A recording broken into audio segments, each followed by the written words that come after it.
में आपस में हंसी मजाक और अंडरस्टैंडिंग बहुत ही अच्छी थी। हर कोई मजाक मस्ती के माहौल में रहता था।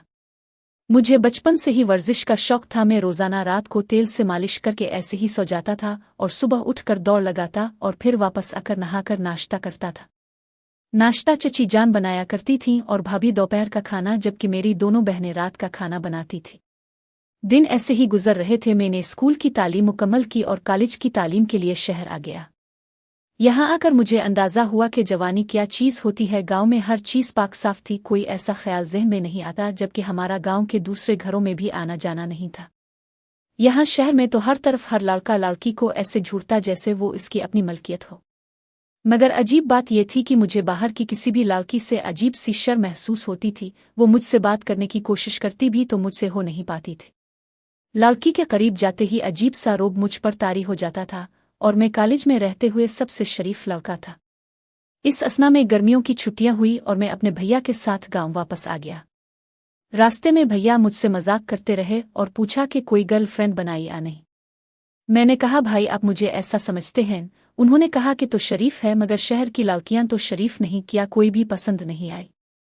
फिर मैंने भाई को अपना डर बता दिया कि मैं लड़कियों के करीब जाने से झिझकता हूं, आप कुछ हल बताएं।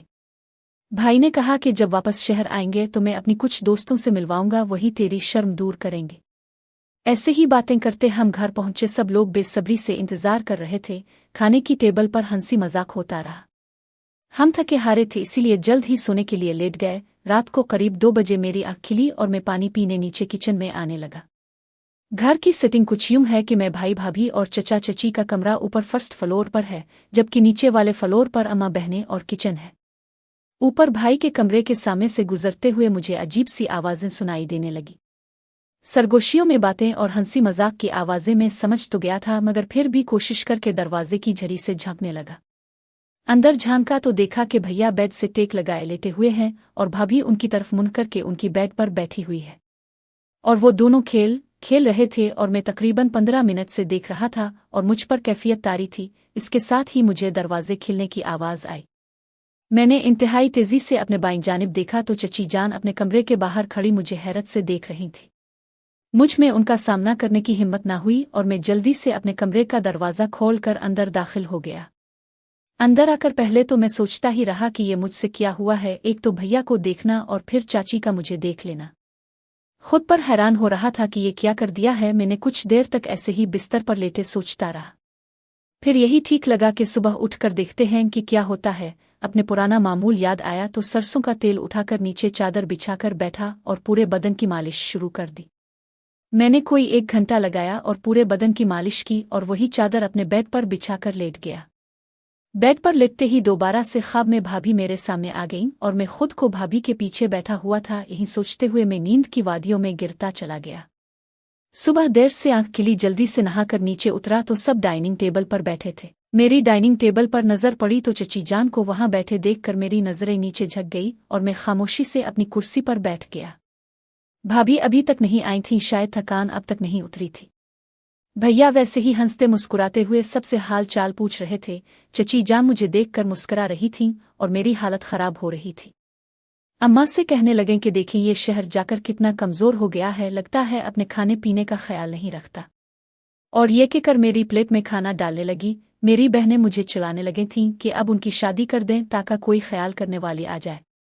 नाश्ता के बाद चाचा तो खेतों की तरफ जाने लगे और कहा, अगर दिल करे तो चक्कर लगा लेना, अपनी जमीनें भी देख लो। थोड़ी देर में ही चाची चाय ले आई और मुझे पकड़ाते हुए मेरे हाथ को टच किया। चाची बहाने बहाने से मुझे तंग कर रही थी।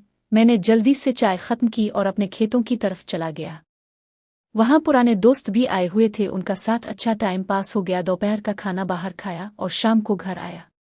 भाभी अब नजर आ रही थी, उनकी आंखों की चमक बता रही थी कि वो बहुत खुश हैं। भैया भी अपने दोस्तों की तरफ गए हुए थे, वो भी वापस आए और शाम का खाना हमने साथ खाया।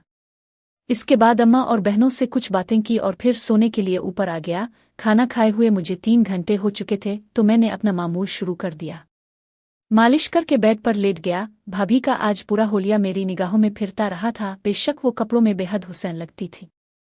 इससे पहले मैंने कभी इस नज़र से उन्हें देखा ही नहीं था और इसी तरह सोचते हुए मुझे चाची की हरकतें भी याद आ गईं। मुझे समझ नहीं आ रहा था कि वो क्या चाहती है। उनकी बेबाक निगाहें और बहाने बहाने से टच करना कुछ और ही इशारा कर रहा था। मुझे कुछ अजीब ही लग रहा था। उसका मतलब ये नहीं था कि वो खूबसूरत नहीं थी, वो उन औरतों में से थीं जो उम्र के साथ साथ और खूबसूरत होती जाती हैं। उनका लंबा कद, गोरा रंग, हल्के सुर्खी माइल बाल और बहुत ही गोल चेहरा, ये सब सोचकर मैं दोबारा बेबस होता जा रहा था। मैंने बड़ी मुश्किल से खुद को कंट्रोल किया और लाइट बंद करके सोने लेट गया। सोते हुए भी मुझे ख्वाब में भाभी ही नजर आ रही थीं और मुझे ऐसे लग रहा था कि वो मेरे साथ ही है। इसी असना में मुझे लगा कि मेरा हाथ किसी से टच हुआ है। मेरी आंख खिली तो अंधेरे में और वो मुझे से खेल रही है। वो बोली, हाँ भाई, कल किया देखा था अपने भैया के कमरे में, लगता है बहुत मजा आया तुम्हें देखकर, आज मैं तुम्हें असल मजा चखाती हूँ। फिर चाची मुझे देखकर कहने लगी कि कल अपनी भाभी कैसी लगी। मैंने कहा बहुत ही खूबसूरत थी। चाची ने मुस्कुरा कर कहा कि आखिर अपनी माँ पर ही गई है। मैं ये सुनकर मुस्कुराया। चाची फिर पूछने लगी कि तेरा भाई इसे प्यार कर रहा था, अब वो तेरे भाई को? मुझे ये बात अजीब लगी। मैंने कहा कि इसका क्या मतलब हुआ? चाची ने कहा कि तेरे अबू और चाचा ने तेरे भाई की मर्जी की बगैर उसकी अपनी बेटी से शादी की। अब तेरा भाई इसे ठीक से खुश भी नहीं करता है, अक्सर हॉस्टल में रहता है। इस मर्तबा तेरे साथ कैसे आ गया? अपने भाई के बारे में ये बात सुनकर सारा सीन मेरे सामने गुजर गया। मैंने चाची को कहा कि मैं भैया से पूछूंगा। फिर चची उठ के कहने लगी, राजा अब मैं चलती हूँ।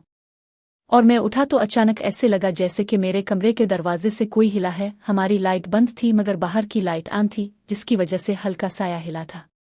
चाची दोबारा मुझसे लिपट गईं और कहा कि राजा, यहाँ से जाने का दिल नहीं कर रहा, फिर भी जा रही हूँ। मैं उन्हें बाहर छोड़ कर आया और बेड पर लेट कर सो गया। मैं रात को सोते हुए भी अजीब तरह के ख्वाब देख रहा था। भाभी मेरे आगे भाग रही थीं और मैं उन्हें पकड़ने की कोशिश कर रहा हूँ, और कभी मैं उनके आगे भाग रहा हूँ और वो मेरे पीछे। मैं मुड़ने की कोशिश करता हूँ मगर मुड़ नहीं पाता। इस तरह के ओटपिटन ख्वाब देखकर सुबह उठा तो बहुत ज्यादा देर हो चुकी थी। तमाम घर वाले नाश्ता कर चुके थे। मैं नहाकर बाहर निकला तो अम्मा मेरे कमरे में आई हुई थीं और बड़ी फिक्रमंदी से मेरा हाल चाल पूछ रही थी। मैंने बताया कि सब खैरियत है, बस रात देर से नींद आई। अम्मा ने बताया कि तुम्हारे भैया को शहर से तुम्हारे अबू की कॉल आई थी और वो जल्दी में वहां चले गए हैं।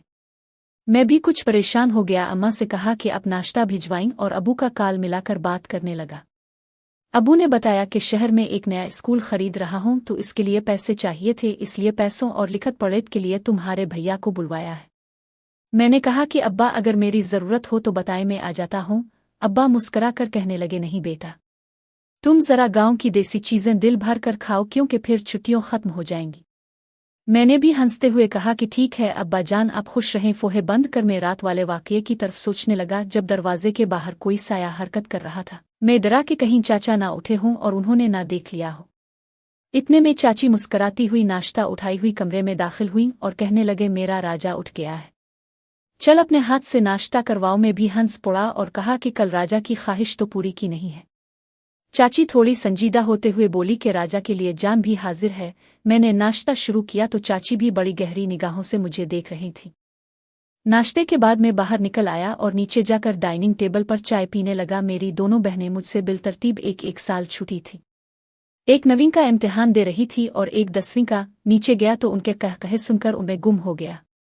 हम उम्र होने की वजह से उनमें झड़पें होती रहती थीं, जिससे पूरे घर में रौनक रहती थी। मैं बहनों के साथ कुछ देर हंस खेलता रहा और फिर बाहर खेतों की तरफ चल पड़ा। वहां चाचा हसब मामूल काम में मसरूफ थे। आज रात खेतों में पानी की बारी थी, जिसकी वजह से ट्यूबवेल अभी से चल रही थे। चाचा ने मुझे आवाज दी और कहा कि बेटा, शहर जाकर ट्यूबवेल में नहाना तो मिस किया होगा। मैंने कहा, जी चचा जान, बिल्कुल, और फिर उनके इशारे पर ट्यूबवेल में उतर गया। मेरा कसरती बदन देखकर चाचा भी हैरान रह गए थे, क्योंकि मैंने इतनी मेहनत का काम नहीं किया था, मगर बदन बता रहा कि बहुत मेहनत किसका है। खूबसूरती से तना हो, पेट ना होने के बराबर और चौड़ा सीना। मैंने पूछा, चाचा क्या हुआ? चाचा कहने लगे कि बड़ा खूबसूरत जिस्म है तेरा, अगर मैं एक और बेटी होती तो तुझसे शादी करवा देता। अचानक मुझे चाची की बात याद आ गई और मैं के उठा के चाचा, पहली बेटी की शादी पर भैया की मर्जी तो पूछ लेते। चाचा एकदम गुमसिम हो गए और कहने लगा, बेटा, हम भाइयों में बड़ी मोहब्बत थी और हम नहीं चाहते थे कि बाहर शादी करें, इसीलिए यह कदम उठाया था। मगर अफसोस के तेरे भाई को पसंद नहीं आया। मैं बातें करते हुए नहा भी रहा था और चाचा की बात सुनकर मैं भी अफसोस महसूस करने लगा और चाचा से कहने लगा कि आप फिक्र ना करें, अब ये मेरी जिम्मेदारी है। मैं भाई को खुद मनाऊंगा और इस घर में दोबारा खुशियों की बहार आएगी। मैं नहाकर बाहर आया तो हमारे खेतों में काम करने वाले लोग बहुत सा गिने का खालिस रस जो कि गुड़ बनाने का काम आता था एक बाल्टी भर के ले आए।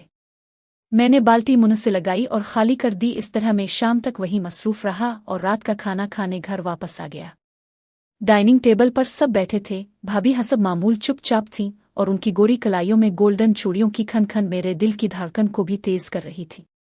उनके चेहरे की उदासी उन्हें और भी हुसैन बना रही थी। दिल कर रहा था कि उनके चेहरे को हाथों में भरकर चूम लूं। खाना खाकर कुछ मीठा खाया और बहनों के साथ कुछ देर टीवी पर ड्रामे देखे।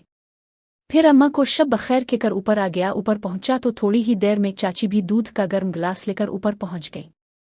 कहने लगे, ये लो दुल्हे राजा गर्म दूध पियो। में भी हंस पड़ा और कहा कि कल रात तक सिर्फ राजा था और आज दुल्हा भी हो गया। और मैं मुस्करा कर दूध का गिलास मुंह से लगा लिया। दूध बादाम और खुश्क मेवाजात से भरा हुआ था। मैं भी मज़े में आ गया था। चाची ने कहा कि थोड़ा आराम करो। मैंने कहा जैसे सरकार की मर्जी और मैं बिस्तर पर जाकर लेट गया और सोचते सोचते नींद में चला गया। अगली सुबह मैं घर से चचा के साथ नाश्ता करके निकल चुका था। खेतों पर पहुंचने के बाद चचा तो अपने रोजमर्रा के कामों की तरफ मुतवज्जे हो गए और मैं खेतों के साथ बने एक छोटे मकान में दाखिल हो गया। ये हमारा ही मकान था और जब चचा को रात भर खेतों की तरफ रहना पड़ता था तो चचा उधर ही ज्यादा होने लगी तो मैं चचा के पास गया और कहा कि मैं अपने कुछ पुराने दोस्तों की तरफ जा रहा हूं। चचा ने पूछा कि कब तक आओगे, मैं दोपहर के खाने का बंदोबस्त करवाऊं या नहीं। मैंने उन्हें मना कर दिया कि मैं शाम तक दोस्तों के पास रुक कर घर चला जाऊंगा, वहीं रात का खाना साथ खाएंगे। चचा ने इस बात में सर हिला दिया। मैंने उनसे बाइक की चाबी ली और अपने पुराने दोस्तों की तरफ चल पड़ा। मेरे दोस्त अहबाब का हल्का महदूद ही था, मगर हर किसी की तरह मेरा भी एक जिगरी दोस्त था। वकार हमारे स्कूल के हेडमास्टर का बेटा था। हम शुरू से ही एक ही क्लास में पढ़ते थे और स्कूल के बाद भी हर जगह साथ ही पाए जाते थे। हम दोनों एक दूसरे से कोई बात नहीं छुपाते थे। मैं अपने बचपन की सारी यादें तसव्वुर में देखता हुआ इसके घर के बाहर पहुंच चुका था। गेट पर दस्तक दी तो एक लड़की ने दरवाजा से झांका। मैं इसे देखते ही पहचान चुका था। वो वकार की छोटी बहन सना थी, जो हमसे एक क्लास पीछे थी और मेरी बड़ी बहन मिनाहिल की क्लास में पढ़ती थी। बचपन से ही हमारे दरमियान पसंदीदगी का ताल्लुक मौजूद था, मगर मेरी शर्माहट और खुद में मसरूफ रहने की वजह से ये सिलसिला आगे नहीं बढ़ पाया था। सना भी मुझे पहचान चुकी थी। इसकी आंखों के चिराग जल उठे थे। वो मुझे देखकर अंदर दौड़ गई और थोड़ी देर में ही वकार बाहर आया और बड़े पुरतपाक अंदाज में गिले मिला। हम काफी देर तक गिले लगे रहे। फिर हसब तवक्को इसके शिकवे शुरू हो गए थे कि यार शहर जाकर बड़ा आदमी हो गया है, हमें तो भूल ही गया है। मैंने कहा अंदर भी बिठाएगा, अब बाहर ही सब पूछ लेगा। वकार मुझे लेकर घर में दाखिल हुआ तो खाला भी मेरा इंतजार कर रही थी। मैंने उन्हें सलाम किया और वो मुझे बधाई देने लगी। उनका शको भी वही था कि तुम्हारे शहर जाने के बाद ना तुम्हारी अम्मा ने चक्कर लगाया और ना ही तुम्हारी बहनों ने। मैंने उन्हें मुतमईन किया कि जल्द ही मैं उनके साथ दोबारा आऊंगा। खाला ने सना को चाय की आवाज़ लगाई और वकार मुझे लेकर ड्राइंग रूम में आ गया। मैंने मुख्तसरन इससे अपना सारा अहवाल सुनाया कि शहर जाकर क्या तब्दीली आई और फिर इससे पूछने लगा कि वो आजकल क्या कर रहा है।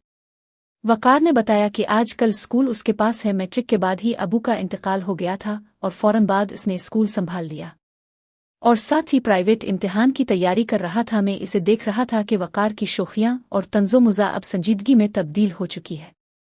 और मैं जब इससे बताया कि यार तो कितना बदल चुका है, तो वो यही कहने लगा कि तेरे जाने के बाद सब तब्दील हो गया। अब पतले होंठ और एक खूबसूरत सी नाक में तब्दील हो चुका था और उसके ऊपर हल्की मेहंदी कलर के फुट कमीज के साथ चौड़ीदार शलवार इसे मजीद गजबनाक बना रहे थे। मैंने वकार से मजाक किया कि यार तुम्हारे घर में एक लड़की होती थी जिसे हम रूतो कहते थे। हर छोटी बात पर रो पड़ती थी, कभी होमवर्क ज्यादा मिलने पर, कभी टेस्ट में फेल होने पर। वकार ये सुनकर खिलखिलाकर हंस पड़ा। सना मेरी बात सुनकर गुस्से में लाल पीली होने लगी थी। फिर कहने लगी कि बड़ा अच्छा मजाक है, ये इतने अरसे बाद आना हुआ और शुरू हो चुके हैं। खाला को आने दें, फिर आपकी शिकायत लगाती हूँ। मैंने कहा फिक्र ना करो, मैं कल ही अम्मा और बहनों के साथ आऊँगा, जितनी मर्जी हो शिकायत लगा लेना। वकार भी मेरी और सना की पसंदीदगी को जानता था। सना मुझे गुस्से में घूरती हुई बाहर जा चुकी थी। सना के जाने के बाद मैंने वकार से कहा कि ये तो पहले से ज्यादा गुस्से में लगती है। इसके बाद हमारा मौजू स्कूल की तरफ छेड़ चुका था। मैंने इससे मिस जुबैदा का पूछा, जो कि हमारी फिजिक्स की टीचर थी और स्कूल के ही एक सर से उनका चक्कर चल रहा था। वकार चूंकि हेड सर का बेटा था, इसलिए इसके पास सबकी इन्फॉर्मेशन होती थी। वकार ही मुझे बताया करता था कि कौन कौन सी मिस और लड़कियां मुझ में दिलचस्पी लेती हैं, मगर मैं इस वक्त सर झुकाए दुनिया का सबसे शरीफ लड़का हुआ करता था। कई बार वकार ने भी मुझे चक्कर चलाने का मशवरा दिया है, मगर मैंने इसे मना कर दिया। फिर मैंने इससे पूछा कि साइमा का क्या हाल है। साइमा हमारी क्लास में होती थी और गर्ल परफेक्ट थी, जबकि वकार बॉयज में परफेक्ट था। शुरू में तो दोनों की खूब नौनक झोंक होती रहती थी, मगर फिर आहिस्ता आहिस्ता प्यार में तब्दील हो गई। मैं ही इसका प्रपोजल लेकर साइमा के पास पहुंचा था और कुछ ही दिनों में ये दोनों हजरात केमिस्ट्री लैब के अंदर पकड़ चुके थे। वकार मुस्कुराते हुए मुझे बताने लगा कि यार तेरे जाने के बाद कुछ अरसे और चक्कर चलता रहा था, उसके बाद उसकी फैमिली शहर में शिफ्ट हो गई तो इसे जाना पड़ा। अब एक और है जो कि इसी के स्कूल में है और हमारी टीचर भी रह चुकी है। मैंने इससे पूछा कि साइमा से सिर्फ मोहब्बत हुई थी या प्यार भी करते थे। वकार मेरी बात सुनकर उछल पड़ा था, कहने लगा कि शहर जाकर बड़ा चीता हो गया है, यहाँ तो तुझे मेरी बात समझ ही नहीं आती थी। मैं भी हंस पड़ा था और कहा बस बस वक्त वक्त की बात है और इस वक्त का बदला मैं अब उतार रहा हूं। वकार ने यह सुनते ही कहा कि तो कल फिर स्कूल का चक्कर लगा, समर कैंप चल रहा है, अपने सारे पहले वाले टीचर भी होंगे, सबसे मिलवाऊंगा। मैंने भी जल्दी से हामी भर ली। उसके बाद मैंने इससे महल्ले वालों का पूछा। इसने कहा महल्ले को छोड़ एक ऐसी न्यूज़ देता हूं कि तो भी दंग रह जाएगा। न्यूज़ है, तेरे घर के बारे में है, बस मेरी बात का यकीन करना होगा। एक मर्तबा तो मैं भी परेशान ही हो गया। मैंने कहा न्यूज़ बता किसके बारे में है। वकार ने कुछ सोचा और घड़ी देखकर कहा कि चल तुझे खुद जाकर देखो आता हूं। मैं एक मर्तबा फिर परेशान हो चुका था। इसने मुझे तसल्ली दी कि चल साथ चलते हैं। हम ड्राइंग रूम से बाहर आए और खाला को बताया कि हम थोड़ी देर जा रहे हैं, दोपहर का खाना यहीं खाएंगे। सना भी साथ ही खड़ी थी, कहने लगी कि आने की ज़रूरत नहीं है, ऐसे ही हमारा खाना ज़ाय हो जाएगा। हम सब मुस्कुरा दिए और फिर घर से बाहर आ गए। वकार मेरे साथ बाइक पर बैठ गया और रास्ता बताने लगा। कुछ ही देर में मुझे पता चल चुका था कि रास्ता जाना पहचाना है।